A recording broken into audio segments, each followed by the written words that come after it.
Chapter 4 Rama leaves home. King Dasratha received Vishwamitra as Indra would welcome Brahma, and touching his feet, the king said, I am indeed blessed among men.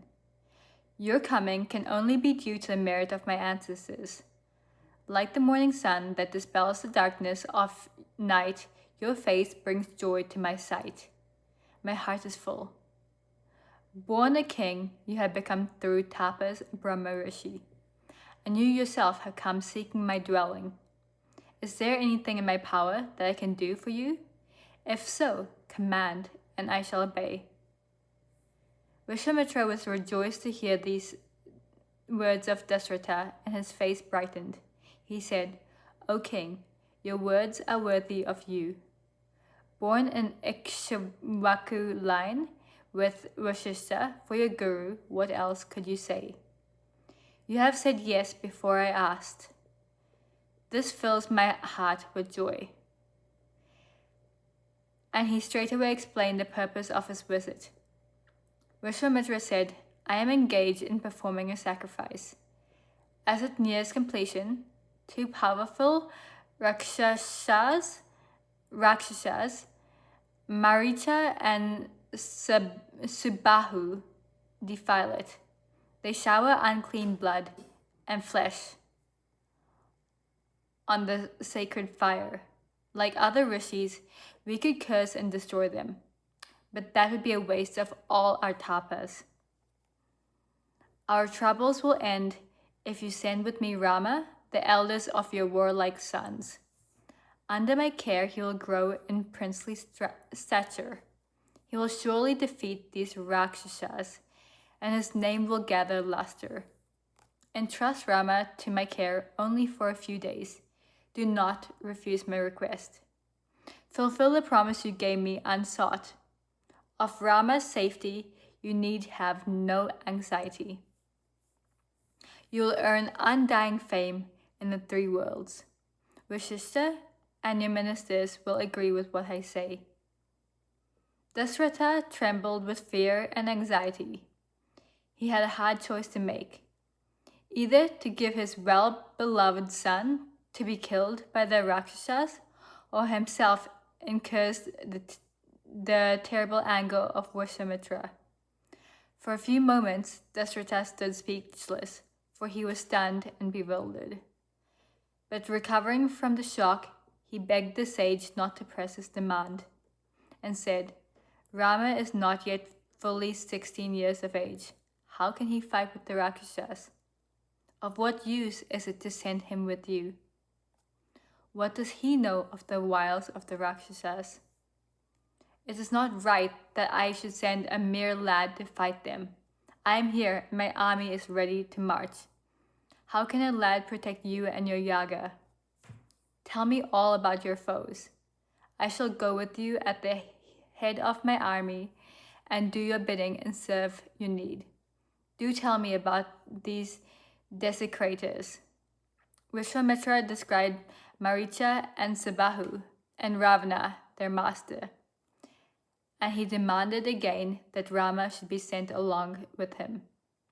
Dasratha persisted in refusal. Parting from Rama will be death to me, he said. I shall go with you, I and my army. Why, it seems to me that the task proposed is pretty hard even for me. How then can my son cope with it? Indeed, I cannot send him. If you please, I am ready with my army. Dasratha's attempt to go back on his hasty word enraged Vishwamitra. The king's pleas and reasons were like oil poured on the fire of anger. This conduct is unworthy of your lineage, the sage said. Tell me, if this is your final word, I shall go back the way I came. Long may you live with your kith and kin, having served from the path of truth. The earth quaked, and the gods were afraid of possible consequences from the sage's wrath. Vashishta now turned to the king and spoke gently. It ill becomes you, king, to refuse having promised once. Born in Ikshvaku line, you cannot do it. Having once said, I will do, you have no option but to do it. Failing, you will lose the merit of all your great gifts and deeds. Send Rama with the sage and send Lakshmana too. You need have no fear for their safety. When they are protected by Vishwamitra, no Rakshasa can hurt them.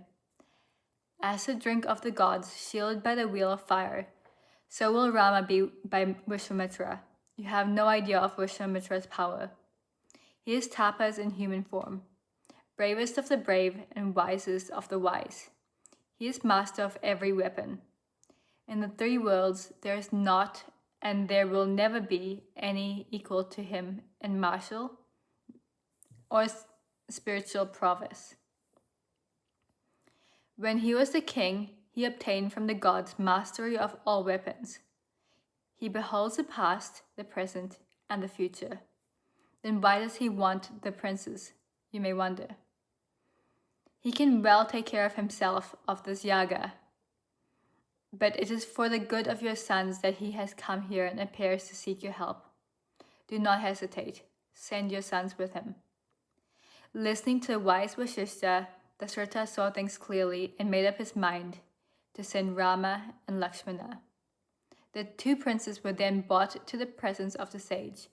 The king, the queen's mothers, and Vasishtha blessed them and sent them to Vishwamitra.